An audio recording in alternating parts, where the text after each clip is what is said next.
The Galactic Council chamber fell silent as Ambassador Krell stood before the assembled aliens.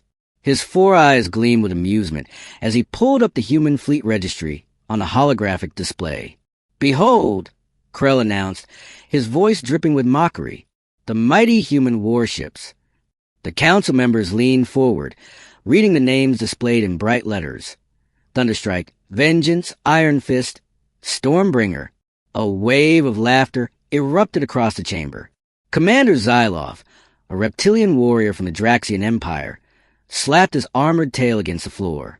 "They named their ships like children name their toys," he hissed between laughs.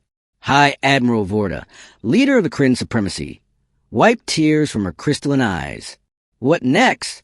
Well, they call their flagship Angry Puppy. The mockery continued for several minutes. Each alien race took turns making jokes about human naming conventions. "These primitives think scary words make scary ships," Krell added, zooming in on another name. Death Shadow. How adorable. But one voice remained silent. General Tharn, a battle-scarred veteran from the Outer Rim Wars, sat motionless in the shadows. His 3 hearts beat faster as he studied the list more carefully. Something felt wrong. "You find this amusing?" Tharn finally spoke, his deep voice cutting through the laughter. Krell turned, surprised. "Of course. Look at these names. Nightmare, Monster, Demon Hunter. They sound like bad fiction stories." Tharn stood slowly, his massive frame casting a long shadow. "I have fought in 200 battles across 50 star systems. I learned one truth that saved my life many times." The chamber grew quiet. Never underestimate an enemy who chooses their words carefully. Krell waved dismissively. "You worry too much, old soldier. Humans are new to space. They have primitive weapons, slow ships, and now we discover they have ridiculous naming habits too." "When do we meet these humans?" asked Ambassador Lyra from the Peaceful Confederation. "Tomorrow," Krell replied with a grin. "They requested permission to dock their flagship at Unity Station for trade negotiations. Which ship are they sending?" Vorta asked, still chuckling. Krell checked his datapad. His smile widened. "Oh, this is perfect.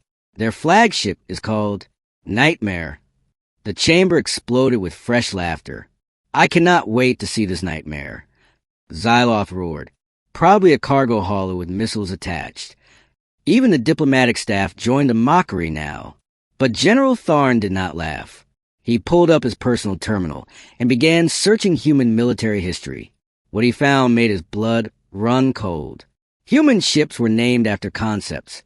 Yes, but not random concepts. Each name represented something from human history. Something real. Something that once struck fear into human enemies on their home world. Nightmare. He dug deeper into human language databases. The word meant a terrifying dream that haunts you even after waking. A fear so deep it lives in your subconscious mind. Tharn's hands trembled slightly as he read further. Humans had a saying, "Name a ship after your enemy's worst fear, and half the battle is won before the first shot." He stood abruptly. "Council, I recommend we show proper respect during tomorrow's meeting." Krell laughed. "Respect? For what? A ship called Nightmare? Should we also fear ships named Fluffy or Cuddles?" The chamber erupted in laughter again. Tharn gathered his files and walked toward the exit. Before leaving, he turned one last time. "Mark my words," he said quietly. "When that ship arrives tomorrow, some of you will understand why humans choose such names. By then, it will be too late." The door closed behind him, leaving the council in their mockery. None of them noticed the small detail Tharn had discovered. The human flagship Nightmare was not listed as a standard military vessel. It was classified as something else. Something humans called Extinction Class. And tomorrow it would arrive. Ambassador Krell stood at the observation deck, surrounded by dozens of council members. They gathered to witness the arrival of the human flagship. "This should be entertaining," Vorta whispered to Xyloth. "I brought my recording device to capture this comedy." Xyloth nodded, his eyes fixed on the empty space beyond the station. "My crew is taking bets on how small their flagship will be." The station's AI announced, Incoming vessel detected. Human flagship Nightmare approaching from Sector 7. Krell adjusted his formal robes and smiled at the crowd. Remember, everyone, show diplomatic politeness. Try not to laugh directly at their faces. The alien dignitaries chuckled quietly. Station Commander RYX checked his sensors. His expression changed from boredom to confusion. "Sir," he called to Krell, "the sensor readings, they must be malfunctioning." "What do you mean?" Krell asked, still smiling. "The mass reading shows. This cannot be correct. It says the approaching vessel is..." RYX tapped his console frantically. 20 kilometers long. The laughter stopped. 20 kilometers? Vorta stepped forward. "That is impossible. Even our largest dreadnoughts are only 8 kilometers. "Recalibrate your sensors," Krell ordered, his smile fading. RYX worked quickly. "I have recalibrated 3 times, sir. The reading remains the same." "Wait, now it shows 22 kilometers. It is getting bigger?" Xylotha's tail stopped moving. "No," RYX replied, his voice shaking. "It is getting closer." General Tharn entered the observation deck. He said nothing. He simply walked to the window and stared into space. Then they saw it. Space itself seemed to bend. Reality twisted like fabric being pulled. A massive shadow emerged from the darkness between stars. The Nightmare dropped out of faster-than-light travel. The observation deck fell completely silent. The ship was not just big. It was monstrous. Its hull was deep black, absorbing light rather than reflecting it. The surface was covered in strange patterns that hurt to look at directly. Hundreds of weapon ports lined its sides like the scales of a massive predator. By the ancient ones, Vorta whispered, the ship's design was wrong. It did not follow any known engineering principles. Sharp angles mixed with smooth curves. Sections seemed to exist in impossible geometries. Looking at it too long made the eyes water and the head ache. Krell stumbled backward. What is that thing?" "That," General Tharn said quietly, "is what happens when humans name a ship Nightmare. They build something that looks like one." The Nightmare moved closer to the station. Despite its massive size, it moved with terrifying grace, like a shark circling prey. Station Commander RYX's console erupted with warnings. "Sir, the ship is scanning us. Our shields they're being analyzed, mapped, cataloged. Tell them to stop." Krell demanded. "I am trying. They are not responding to standard hailing frequencies." Suddenly, every screen in the observation deck activated simultaneously. A face appeared. The human captain. She was young, with dark skin and calm eyes that seemed to see everything. Her uniform was simple, black with silver trim. Behind her, the bridge of the Nightmare was visible. It was dark, lit only by blue and red lights. Dozens of human crew members worked at stations that looked more like weapon targeting systems than navigation controls. "This is Captain Maya Okonkwo of the Earth Alliance ship Nightmare," she said. Her voice was steady, professional. "We have arrived for the scheduled diplomatic meeting." Krell tried to compose himself. "Yes, welcome, Captain. We were just admiring your vessel." Captain Okonkwo's expression did not change. "Were you? Your ometric reading suggests fear, not admiration. Your heart rates have increased by 40%. Stress hormones are flooding your systems." Xyloth stepped forward angrily. "You are scanning our bodies? This is a violation of protocol." "Protocol?" The captain tilted her head slightly. "Your council has spent the last 24 hours mocking human naming conventions. You called our ships ridiculous, childish, amusing." The aliens exchanged nervous glances. "We heard everything," Captain Okonkwo continued. "Your council chamber has 14 communication nodes. Basic security would have detected our monitoring systems. You had none." Krell's face turned pale blue. You were listening?" "We are always listening, Ambassador. It is what the Nightmare does. We watch, we listen, we learn, and we remember." The ship moved even closer. Its shadow now covered half the observation deck. Vorta found her voice. You are trying to intimidate us. This is not diplomacy. Captain Okonkwo leaned back in her command chair. Intimidation? No, Admiral. This is education. You wanted to see why we name our ships the way we do. So we brought the answer. She pressed a button on her armrest. The Nightmare's running lights activated. But these were not normal lights. The patterns on the hull began to glow, not with normal light, but with something else. The patterns moved, shifted, writhed like living things. They formed shapes that the alien mind could not fully process. Geometric impossibilities that existed in more dimensions than 3. Several council members cried out and looked away. What were those patterns? RYX asked, his voice barely a whisper. General Tharn answered, psychological warfare. The patterns are designed to trigger fear responses in any species with visual perception. It is brilliant and terrifying. Captain Okonkwo nodded. Correct, General. We studied the neurology of every known species in this sector. The Nightmare is designed to be disturbing on a fundamental level. Looking at it should make you uncomfortable. It should make you want to look away. It should make you afraid. This is madness. Krell shouted. Why would you build such a ship? The captain's calm expression finally changed. A slight smile appeared. Because, Ambassador, we named it Nightmare.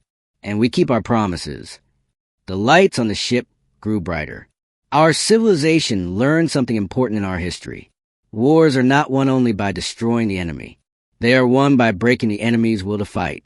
If your opponent fears you before the battle begins, victory is already yours. She stood from her chair and walked closer to the camera. You laughed at names like Nightmare, Monster, Demon Hunter. You thought they were childish attempts to sound dangerous. But here is what you did not understand. Her eyes seemed to look directly at each council member individually. We do not name ships to sound dangerous. We name them as promises. When the Nightmare arrives, we promise it will be the worst day of your life. When the monster appears, we promise you will see something that defies nature. When the Demon Hunter emerges, we promise that even your gods will fear us. The observation deck was completely silent. So, Captain Okonkwo concluded, shall we proceed with the trade negotiations? Or would you prefer to continue mocking our naming conventions? Nobody laughed. Nobody spoke. General Tharn was the first to bow his head in respect. Slowly, one by one, the other council members did the same. Krell's voice trembled as he spoke. Captain, we apologize for our disrespect. We did not understand. No, the captain agreed. You did not, but now you do. The screen went dark. The Nightmare remained in position, its impossible pattern still glowing softly. In the silence that followed, Vorta whispered a question that everyone was thinking. If this is the Nightmare, what do the other ships look like? General Tharn looked at her with tired eyes. Admiral, pray to whatever god you believe in that you never find out. The council members sat in uncomfortable silence around the circular table. Captain Okonkwo sat across from them, flanked by 2 human officers. Unlike the aliens in their elaborate robes and armor, the humans wore simple black uniforms. No decorations. No medals. Nothing to indicate rank except small silver pins. But everyone in the room knew who held the power now. Ambassador Krell cleared his throat nervously. Captain, shall we begin discussing trade agreements? Captain Okonkwo nodded. Of course. But first, I believe honesty is important for any negotiation. She placed a small device on the table. It projected a holographic display, showing the Galactic Council chamber from yesterday. The aliens watched themselves laughing, mocking, making jokes about human ship names. Krell's face turned dark blue with embarrassment. Captain, we have already apologized. I am not showing this to shame you, Okonkwo interrupted calmly. I am showing this because you need to understand something about humans. She zoomed in on one particular moment. Xyloth saying, they sound like bad fiction stories. You were not entirely wrong, the captain admitted. Our ship names do come from stories. From our history. From our nightmares and monsters and demons. She stood and walked to the window, looking out at the nightmare floating in space. But here's what makes humans different from most species. We do not run from our nightmares. We study them, we understand them, and then we become them. General Tharn leaned forward, interested. Explain. Captain Okonkwo turned back to face the council. Every species in this galaxy has fears. Darkness, monsters, things that hunt in the night. Most species build defenses against their fears. Walls, shields, safe spaces. She paused, letting her words sink in. Humans built weapons from our fears. We turned nightmares into warships. We took the things that scared us most and made them real. Then we put them in space and sent them to protect our worlds. Vorta spoke carefully, her earlier arrogance completely gone. That is a disturbing philosophy. Is it? Okonkwo smiled slightly. Your species, Admiral, evolved on a world with 6 predator species larger than you. Your ancestors hid in caves and mountains. They built underground cities to escape. Vorta's eyes widened. How do you know? We know everything about every species in this council. It is what the nightmare does. While you were laughing yesterday, our ship was downloading your entire cultural database. History, biology, psychology, military capabilities, everything. The room grew cold. Xylotha's tail moved aggressively. That is an act of war. Stealing classified information. Your information was not classified. One of the human officers spoke for the first time. His voice was flat, emotionless. Your cybersecurity is 70 years behind human standards. We accessed your databases in 4 minutes. No one detected us. The aliens looked at each other in shock. Krell stood angrily. You came here pretending to negotiate, but you were spying on us. No, Captain Okonkwo corrected. We came here to negotiate. The spying was just preparation. Would you begin a trade discussion without researching your partner first? That would be foolish. She sat back down and pulled up new data on the holographic display. Now, let us discuss what humans want. The display showed a map of known space. Human territory was small, just a few dozen systems near the edge of the galaxy. We are new to this region. Okonkwo began. We arrived 50 years ago. In that time, we have been ignored, dismissed, and underestimated by almost every major power. You are a young species, Ambassador Lyra said gently. It takes time to earn respect in galactic politics. Respect is not earned through time, the captain replied sharply. It is earned through strength, through results, through making others understand that dismissing you is a mistake. She zoomed in on several systems near human space. We want access to trade routes in these sectors. We want mining rights in the Corridon asteroid fields. We want embassy status on 12 core worlds. And we want a permanent seat on this council. The aliens erupted in protest. Impossible, Vorta shouted. Those requests would take decades to approve through proper channels. Council seats are earned through centuries of diplomatic service. Krell added, We do not have decades, Okonkwo said coldly, and we do not need your permission.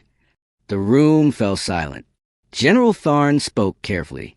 Captain, are you threatening this council? No, General. I am educating them, just like the nightmare educated you this morning. She pressed another button. The holographic display changed. Now it showed 8 more ships. Each one as massive and disturbing as a nightmare. The names appeared above each vessel. Monster, Demon Hunter, Reaper, Phantom, Death Shadow, Apocalypse, Oblivion, Extinction. These are the other ships in the Extinction-class fleet, Okonkwo explained. Each one is currently positioned near strategic locations throughout the sector. She zoomed in on the map, showing the positions. Monster, near the Draxian Empire's homeworld. Demon Hunter, orbiting the Kryn Supremacy's largest military base. Reaper, stationed at the main trade hub. Each ship was positioned perfectly to cause maximum damage if needed. Xyloth stood so quickly his chair fell over. You have surrounded us. This is an invasion. No, the captain said calmly. This is negotiation. Human style.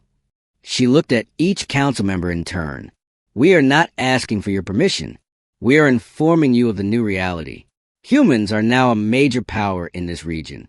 You can accept this peacefully and benefit from trade and cooperation, or you can resist and learn why we build extinction-class ships. Krell's hand shook. You would start a war? Kill billions? Over trade routes and council seats. Captain Okonkwo's expression became deadly serious. Ambassador, let me tell you something about human history. We spent 10,000 years fighting wars on our home planet. We perfected the art of warfare before we even reached space. We know every strategy, every tactic, every psychological weapon. She leaned forward. We know how to fight enemies stronger than us. We know how to survive against impossible odds. And we know that showing strength early prevents larger conflicts later. So, yes, she continued, we would go to war if necessary. But we do not want war. We want partnership. We want respect. We want you to look at our ships and understand that the names are not jokes. They are warnings. General Tharn broke the tense silence. Captain, what guarantee do we have that humans will not abuse this power? For the first time, Okonkwo's expression softened slightly. General, you asked the right question. Everyone else is focused on fear. You are focused on the future. She pulled up another display. This one showed human worlds. We are not conquerors. We do not want your planets or your people. We want safety, security, a future where human children can grow up without fear of alien powers destroying them because we were too weak to defend ourselves. She looked at Tharn directly. You studied human history. You know what we do to protect our own.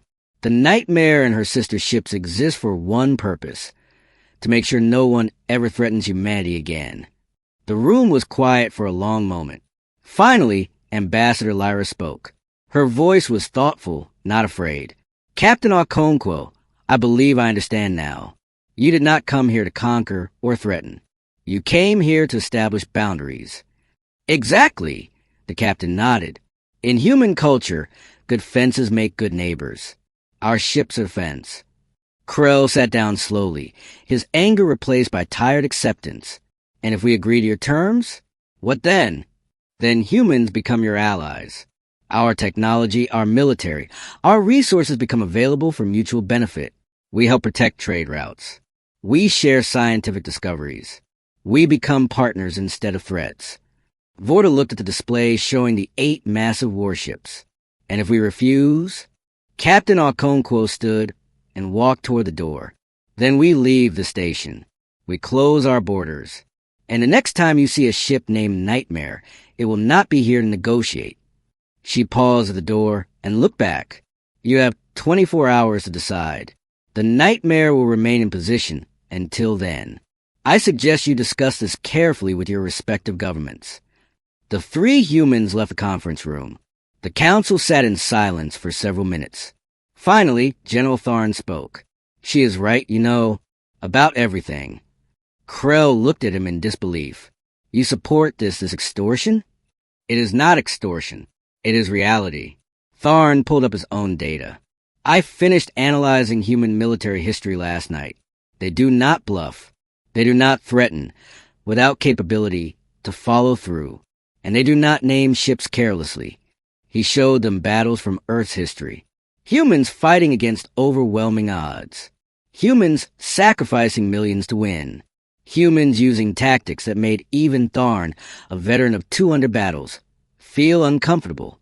These people learned warfare in the hardest school possible, their own home planet. They fought each other for thousands of years.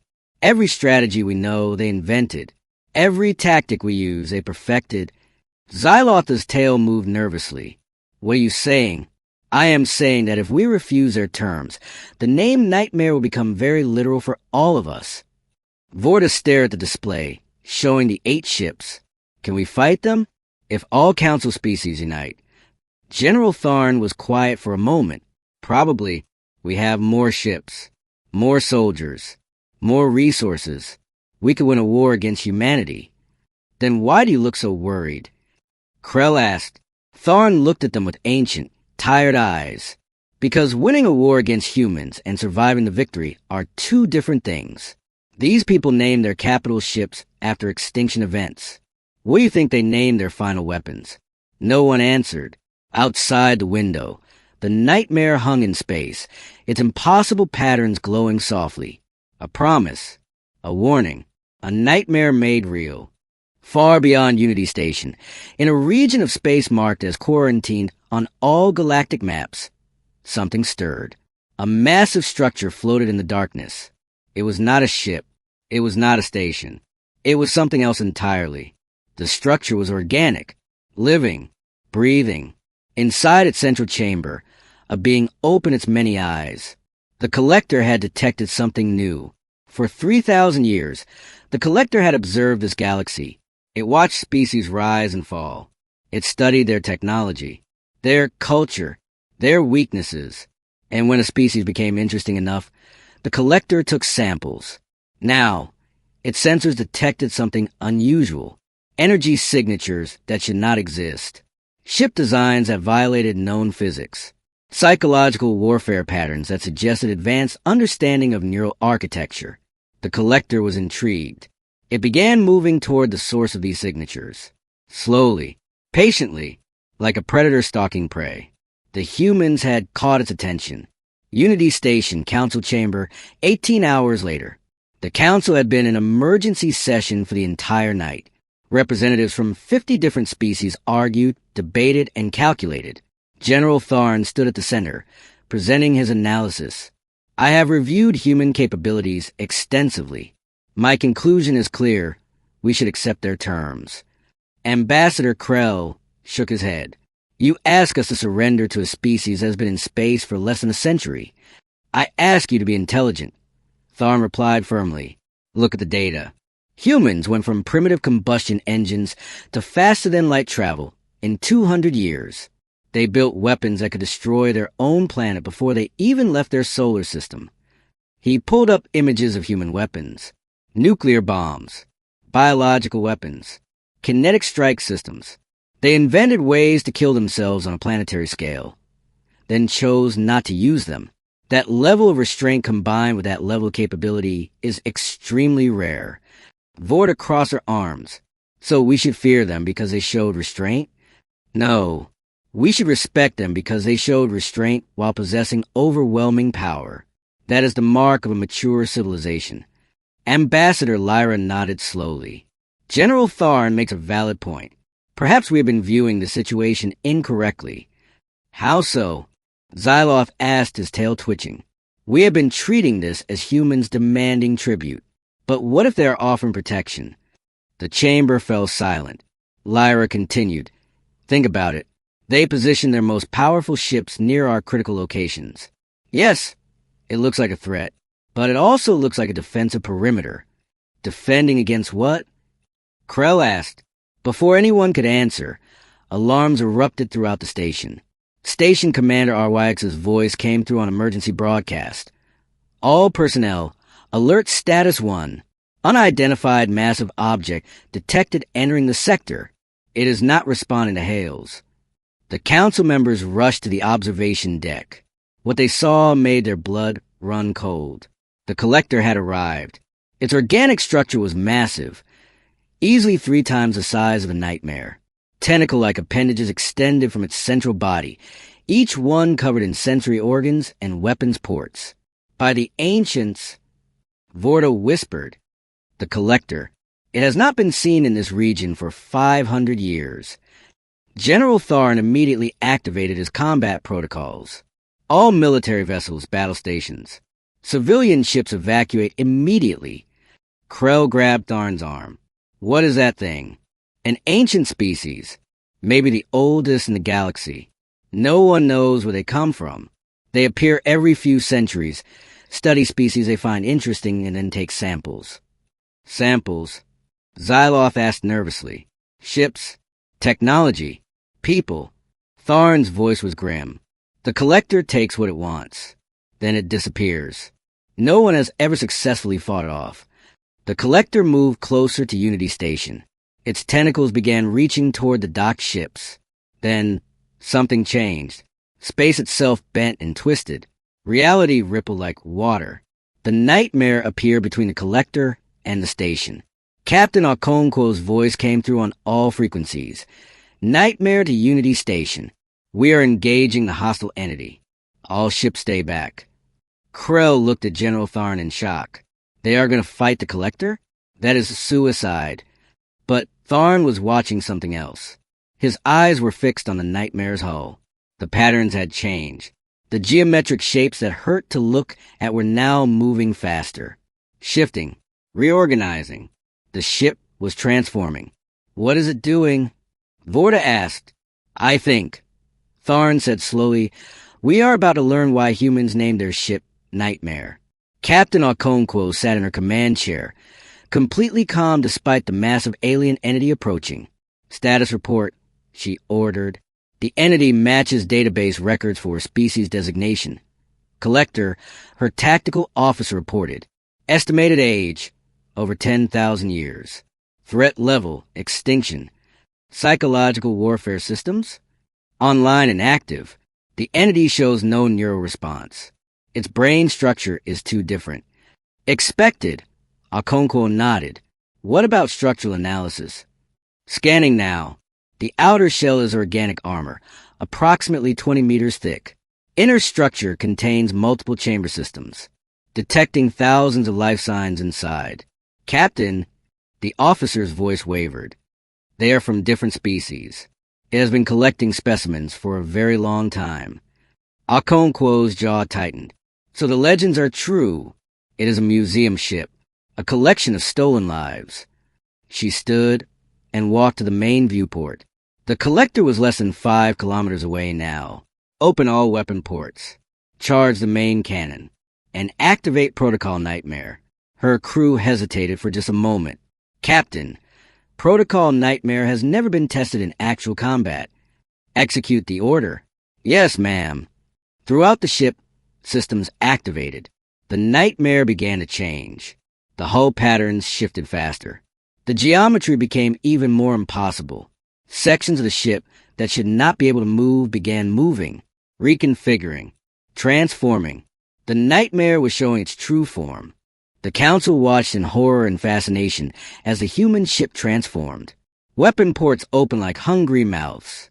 Energy began building along the hull, crackling with purple and black lightning. The patterns on the surface started to pulse with a rhythm that matched a heartbeat. It looks alive, Lyra whispered. Maybe it is, General Tharn replied. Humans blur the line between organic and mechanical. They call it bioengineering. The collector extended its tentacles toward the Nightmare, attempting to grab and pull the ship closer. The tentacles touched the ship's hull and screamed. The sound that came through the vacuum of space should not have been possible. But somehow everyone heard it. A psychic scream of pure agony. The collector's tentacles recoiled instantly, their tips burned and damaged. Captain Okonkwo's voice came through the station speakers. Unity Station, I recommend you record what happens next. You will want to show this to anyone who doubts human resolve. The Nightmare fired its main cannon, but it was not a normal weapon. What emerged from the cannon was not energy or projectiles. It was something else. Something that looked like living darkness, a void that consumed light itself. The darkness struck the collector's central mass, and the ancient being began to dissolve, not explode. Not burn, dissolve. Like watching acid eat through flesh, the darkness spread across the collector's organic hull. Where it touched, matter simply ceased to exist. The collector tried to retreat, but the Nightmare moved faster. The human ship's impossible geometry made its movements unpredictable. It appeared in multiple locations simultaneously. Each time it moved, it fired again. More darkness, more dissolution. The Council watched in stunned silence as one of the galaxy's oldest and most feared entities was systematically destroyed by a ship that had existed for less than 5 years. The collector's tentacles flailed desperately. It released thousands of smaller organisms, attacked drones that swarmed toward the Nightmare. The human ship's point defense systems activated. Laser grids created a web of death around the ship. Every drone that entered the grid was vaporized instantly. Not one reached the hull. Impossible, Xylov breathed. No ship can track that many targets simultaneously.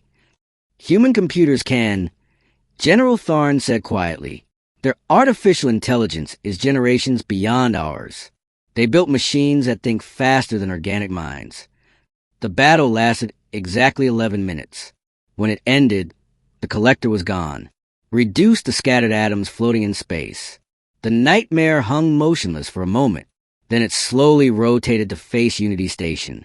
The patterns on its hull returned to their normal state. The weapons ports closed. The ship looked almost peaceful now.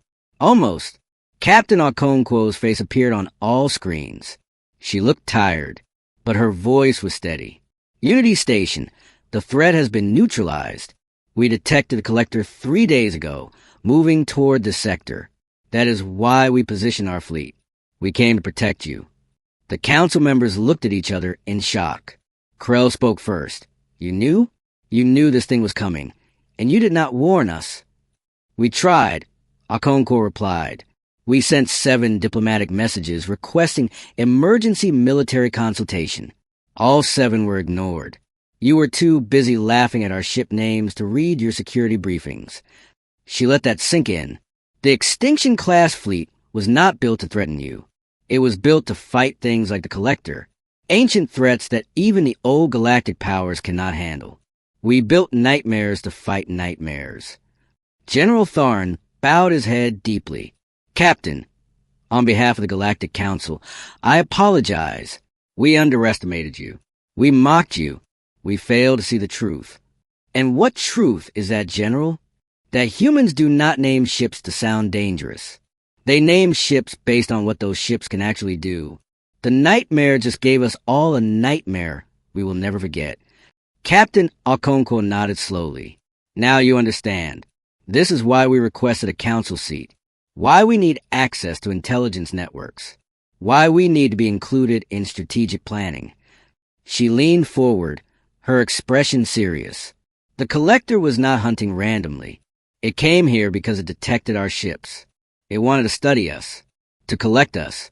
And if we had not been here, it would have taken samples from every species in this sector before you could even mount a defense. Vorda's voice was small, humble. You saved us. We protected mutual interests, Okonkwo corrected. That is what allies do. That is what we are offering. Not domination. Partnership. Krell looked at the empty space where the Collector had been. Then he looked at the nightmare. Then he made his decision. Captain Okonkwo, I move to accept all human requests immediately.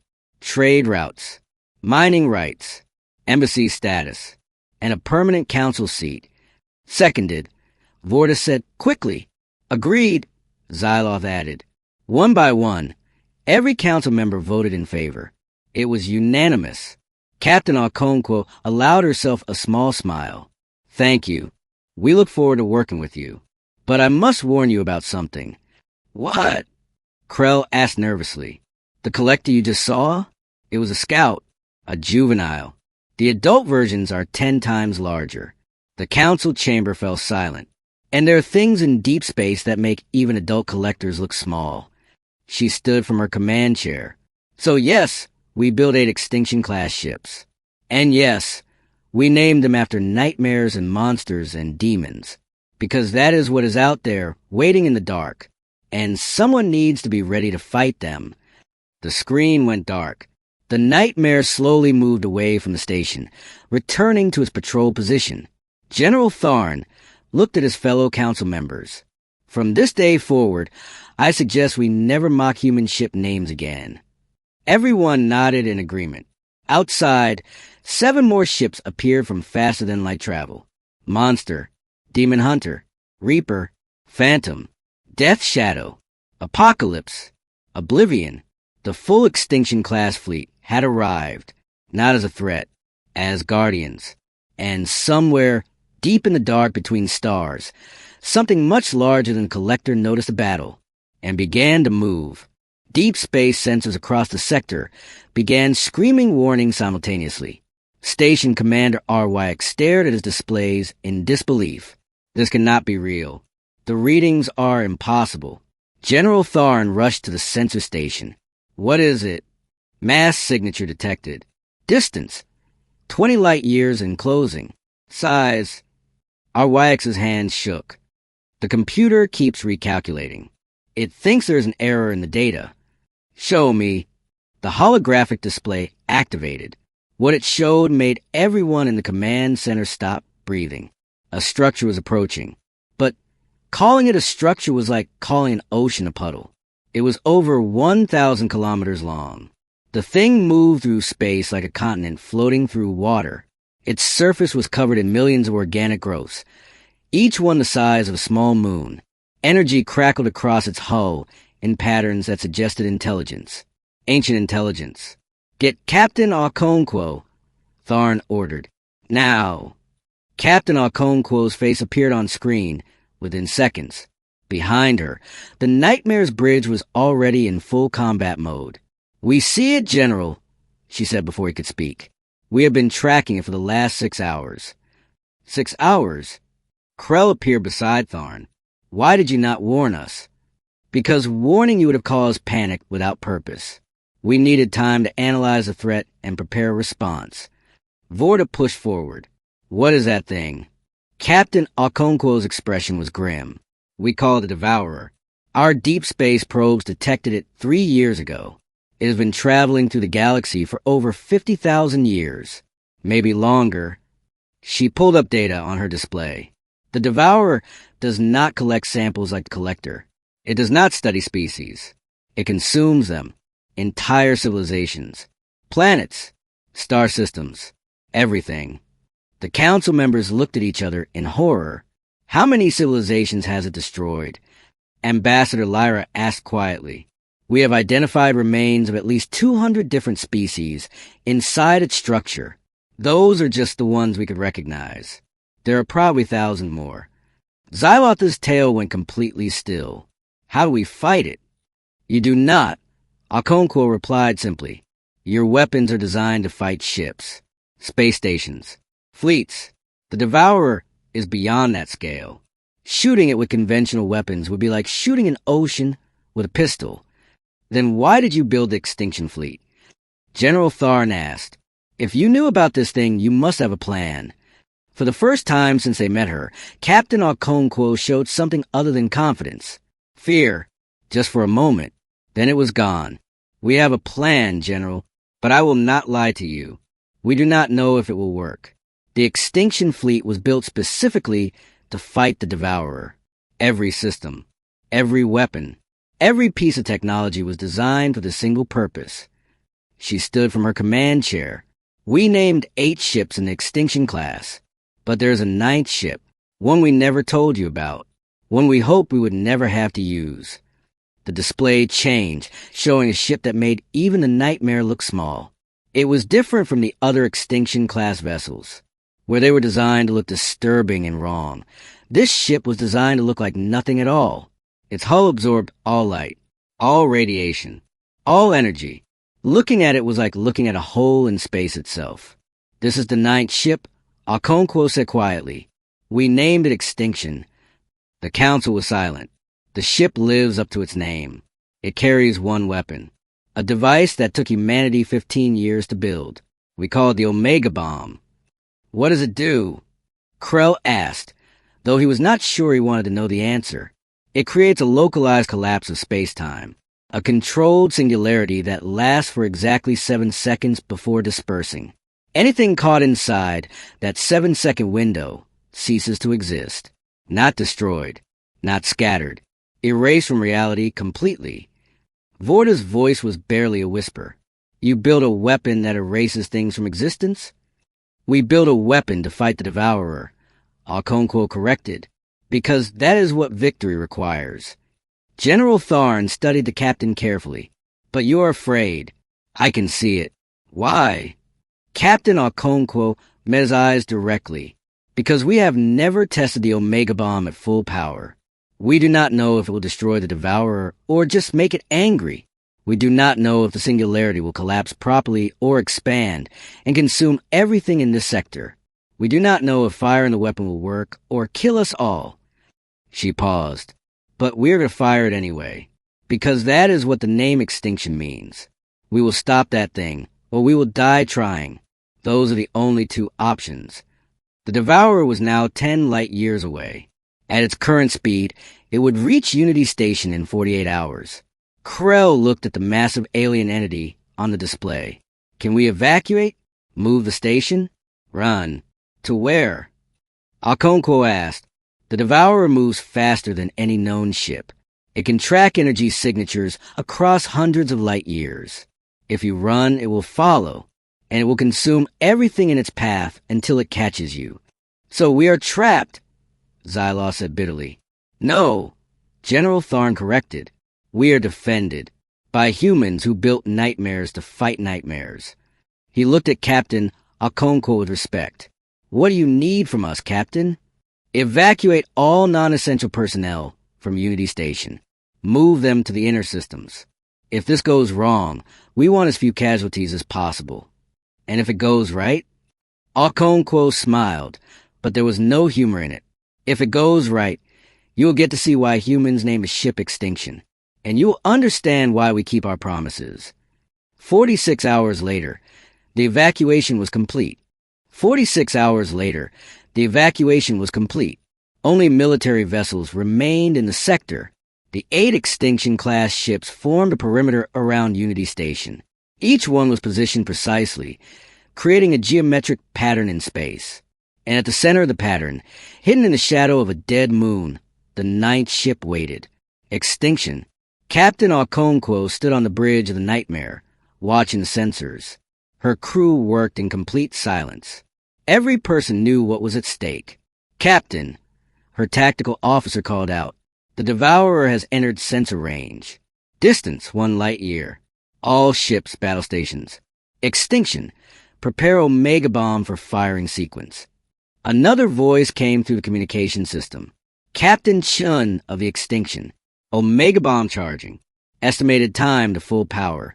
30 minutes. Understood. All ships, hold position. Do not engage until the Omega Bomb is ready. The council members watched from Unity Station. They had refused to evacuate, insisting they witnessed a battle that would determine their future. General Tharn stood at the observation deck, flanked by Krell, Vorta, Xyloth, and Lyra. I have fought in 200 battles, Tharn said quietly. I have seen weapons that could crack planets. I have watched fleets of thousands destroy each other. But I have never seen anything like this. The Devourer? Krell asked. No, the humans. They are so young, so new to space. But they built weapons that make our greatest achievements look primitive. How is that possible? Ambassador Lyra answered. Because they have something most species lose as they mature. Desperation. Humans know they are small, weak, young, so they compensate by building things that should not exist. She pointed at the Extinction, hidden near the moon.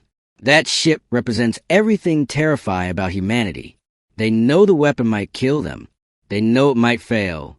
But they build it anyway, because the alternative was to accept defeat. And humans do not accept defeat. They choose to die fighting rather than live in fear. The Devourer emerged from faster-than-light travel. It was even more massive up close. The screens could not capture its full size. It filled the entire view, like a wall of organic horror stretching in every direction. Millions of tendrils extended from its body, each one sensing, searching, hunting. It detected the ships immediately and began moving toward them. Captain Okonkwo's voice remained calm. All ships maintain position. Extinction status report. Omega Bomb at 60% charge. 20 minutes remaining. The Devourer accelerated. Its tendrils reached forward, each one glowing with energy. It knows we are here, the tactical officer said. It is preparing to attack. Let it come, Okonkwo replied. We need it closer anyway. The massive entity moved within firing range. Its tendrils lashed out, striking the monster and demon hunter. Both ships' shields flared. Alarms blared. Shields holding. Came the reports. Structural integrity at 92%. The Devourer hit them again. And again. Still, the Extinction fleet held position. Captain, the tactical officer said urgently, The Reaper has lost shields. Hull breach on deck 7. Tell them to hold position. Captain, tell them to hold. The ships continued taking damage, but they did not move. They formed a wall between the Devourer and Unity Station, between the ancient horror and everything the Council species held dear. General Tharn watched in amazement. They are sacrificing themselves, buying time for the weapon to charge. Not sacrificing, Lyra corrected. Protecting. That is what the fleet was built to do. Extinction status. Okonkwo demanded. Omega bomb at 90%. 5 minutes. The Devourer seemed to sense the danger. It pulled back slightly, its millions of sensors analyzing the strange ships that refused to die or run. Then it detected the extinction, hiding near the moon, and it understood. The massive entity released a psychic scream that every living being in the sector felt, not through ears, through minds, a sound of rage and hunger that had existed for 50,000 years. It charged directly at the extinction. Nightmare intercept. Captain Chen's voice was urgent. We need 2 more minutes. Okonkwo did not hesitate. Nightmare, full-powered engines, ramming course. Her crew stared at her in shock. Captain, a ramming course will destroy us. Execute the order. Now! The Nightmare broke formation and accelerated directly toward the Devourer. The Council watched in horror as a human flagship flew directly into the path of the ancient monster. She is going to die, Krell whispered. She is going to sacrifice her ship and her crew. No, General Tharn said, his eyes fixed on the Nightmare. She is going to give them 2 more minutes. Because that is what the name Nightmare means. It means you face your worst fear and you do not blink. The Nightmare struck the Devourer's forward section at full speed. The impact was catastrophic. The human ship's hull crumpled. Decks collapsed. Systems failed. But it bought time. The Devourer was forced to stop its advance for just a moment to deal with the ship embedded in its structure. Omega bomb at full charge. Captain Chen's voice came through, strained but steady. Firing in 3, 2, 1. The extinction released its weapon. What emerged was not light, not energy, not matter. It was nothing. A sphere of absolute emptiness expanded from the bomb, moving at the speed of thought.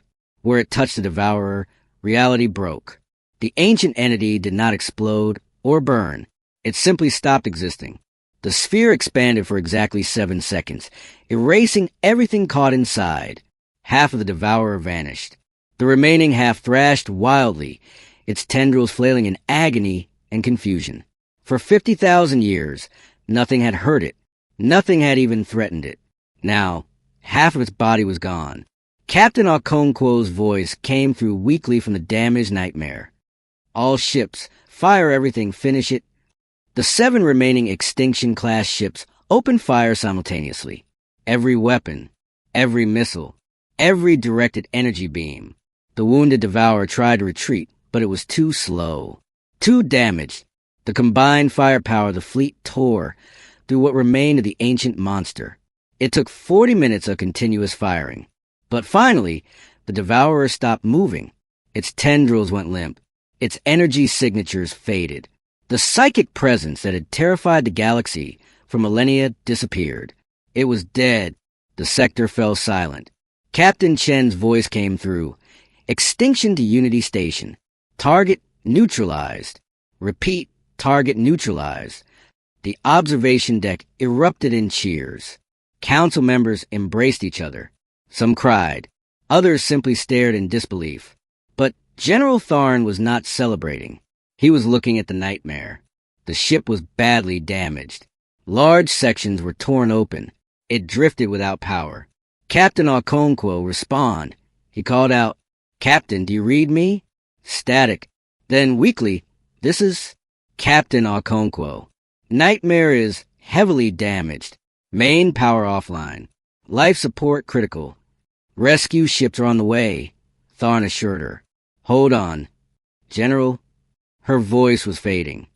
"Did we keep our promise?" Tharn looked at the destroyed remains of the Devourer floating in space. At the extinction fleet that had stood against impossible odds. at the nightmare that had sacrificed itself to buy precious seconds. "Yes, Captain," he said softly. "You kept your promise. The name Nightmare will be remembered forever, as will all the names of your fleet." A long pause. "Good," Okonkwo whispered. "That is all we wanted, to be remembered, not as the species it claimed, but as the species that protected." Her signal cut out. Rescue ships rushed toward the damaged Nightmare. Ambassador Krell stood beside General Tharn, tears streaming down his face. "We mocked them," he said brokenly. "We laughed at their ship names, at their pride, at their audacity, and they saved us anyway. They saved us because that is who they are," Lyra said gently. "They are humans. They face nightmares. They fight monsters. They hunt demons, not for glory, not for power, but because someone must, and they chose to be that someone." General Tharn saluted the damaged human flagship. One by one, every person on the observation deck did the same.